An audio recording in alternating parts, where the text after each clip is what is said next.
that is damn near confirming before this battle even begins, right?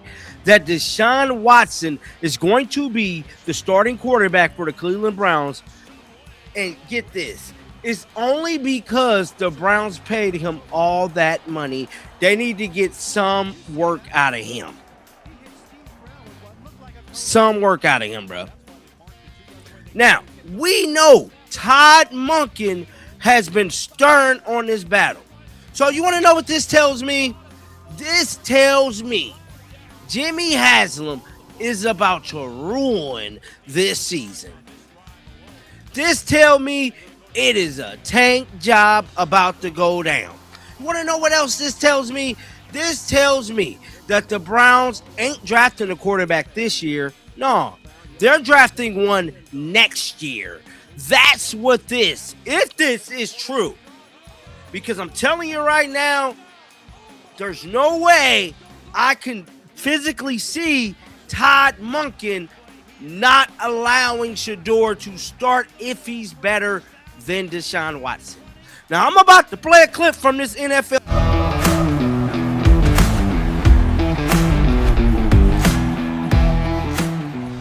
Yo, what is good, my football fanatics, my gridiron gurus, and everybody in between who loves a little bit of locker room drama? Welcome back to the channel. It is your boy Dre Fiverr stepping out of the film room and right into the fire for another explosive breakdown.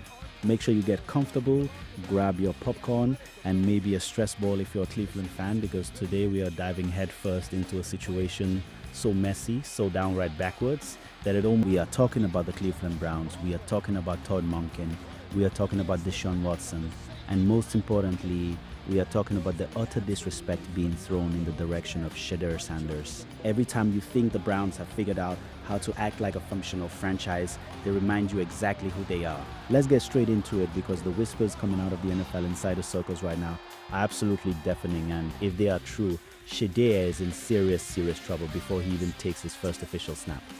Now, I don't know how the hell this specific piece of information slipped through the cracks of the mainstream sports media without causing a national uproar, but it definitely did. There are incredibly strong sources, heavy hitters in the NFL reporting sphere, who are damn near confirming the unthinkable before this quarterback battle even officially begins in training camp. Word on the street, and I mean high level, inside the street, is that Deshaun Watson is being penciled in to be the starting quarterback for the Cleveland Browns come week 1. You heard me right. Not the young, dynamic, highly anticipated Shedeur Sanders, but Deshaun Watson. And get this, the reasoning behind it is exactly what you think it is. It's not about who looks better in shorts during OTAs. It's not about who is throwing the tighter spiral. It is exclusively because the Cleveland Browns paid Deshaun Watson an unprecedented, astronomical, fully guaranteed mountain of cash, and the front office feels a desperate, almost suffocating pressure to get in his skill set. So when you see that playmaking ability and inner confidence, you say, okay, there's something to work with there. So that, I think that's the thing that excites you. I said it this morning that 15 or 20 years ago, they would have said that Shedeur Sanders was athletic. They would have said he could escape. Well, the game's changed so much to now he's not a mobile quarterback. No, he's mobile. He's just not as mobile as what we've come to. We've come to where Lamar Jackson, or the quickness that these players have, their escapability is completely changed from when it was. But I do think what you see on tape are those aspects. A very young player that really didn't grow up in a pro-style offense. It's not his fault. That's okay. I was at Oklahoma State with Brandon Weeden, and we were air raid, and he got drafted here. He didn't grow up in that. That's not their fault. some kind of return on their investment. They need to get some work out of him, bro. They are practically begging for a return on a sunk cost, and they are willing to jeopardize the development of a potential generational talent to do it. Let me break down what this tells me, Dre Fiverr, your resident truth teller. We already know that the new head coach, Todd Monken, has been extremely stern and tight-lipped about this quarterback battle. He's a football guy, an offensive mastermind who wants the best player on the field, period.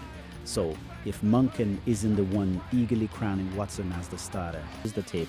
There is absolutely no physical way I can see a respected offensive-minded coach like Todd Monken voluntarily sitting Shedeur Sanders on the bench if the kid is flat out better than Deshaun Watson in practice. Monken wouldn't do that to his own offense unless the orders came from the very top. To give you some context on just how ridiculous this is, let's look at what the top insiders are whispering. Ian Rappaport, one of the most plugged-in guys in the entire league, was recently asked to guess the Week 1 starters for various teams. When he got to Cleveland, he put a massive disclaimer on it. He emphasized heavily that this was a guess and not an official report, but his guess for the starter was Deshaun Watson. He mentioned that it's essentially a money talk situation. Now, some analysts push back on that, arguing that the money is already paid, it's gone, it's a sunk cost. They argue that when Watson has been completely healthy, he's been good enough to be a starter. They point back to a couple of years ago, right before he broke his shoulder, when he led the team on a gutsy comeback and looked like he was finally shaking off the rust. But then he got hurt again and again. So are these freak injuries, or is his body breaking down? Who knows? But the overriding sentiment in that front office seems to be that if they have him for at least another year, they might as well try to squeeze some value out of those millions. If this insider chatter is true, my friends, this is bad. Oh, this is beyond bad for Shedeur, dog, because this is screaming to me that the Browns are entering a shadow tanking phase.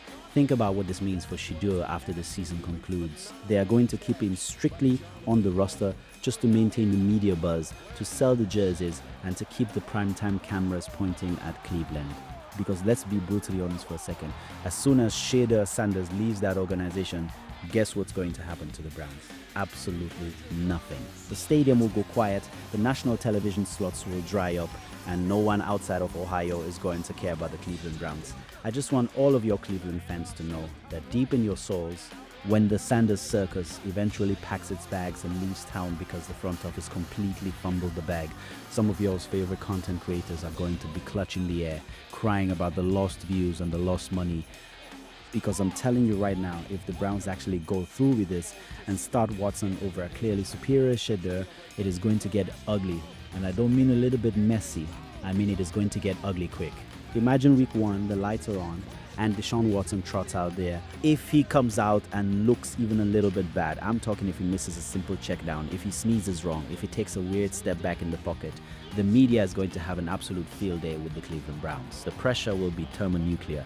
And you know what the tragic collateral damage of that is going to be? If this plays out, Todd Monken could find himself fired by the end of the season as a scapegoat. And it will suck for him, because we all ultimately know it was never his damn decision to play Deshaun Watson in the first place. But let's actually listen to what Todd Monken has been saying, because the man has not changed his tune. Not a single time. He hasn't wavered. When asked for his big picture evaluation of Shedeur based on the film, Monken didn't hesitate. He immediately praised Shedeur's raw playmaking ability and his undeniable inner confidence. Monken sees a player who trusts his skill set, and as a coach, when you see that kind of swagger paired with arm talent, you instantly know you have something incredibly special to work with. Interestingly, Monken made a brilliant point about the evolution of the quarterback position. He noted that 15 or 20 years ago, a guy with Shedeur's physical traits would have been labeled a highly athletic, mobile, escape artist quarterback. But because the game has changed so drastically and the bar for mobile has been set by aliens like Lamar Jackson, people try to box Shedeur in as a pocket passer. Monken rightly pointed out that Shedeur is definitely mobile, he just doesn't have the video game quickness of Lamar. But the escapability, the poise under pressure, it's all over the tape. Monken also acknowledged that Shedeur is young and didn't necessarily grow up in a traditional under-center pro-style offense, but Monken took total accountability. He compared the situation to his time at Oklahoma State with Brandon Weeden, who came from an air raid system. Monken flat out said it's not the kid's fault what system he played in college. It is the coaching staff's job to develop them, to get the absolute best out of them, and to create the best version of the player that walks into the building. That is a coach who wants to build around a young star, not babysit a declining veteran for financial reasons. And then you have guys like Chase Daniel, a quarterback who knows the X's and O's better than almost anyone in the media, and a fellow Missouri boy like myself, speaking on Shedeur and the current state of this roster.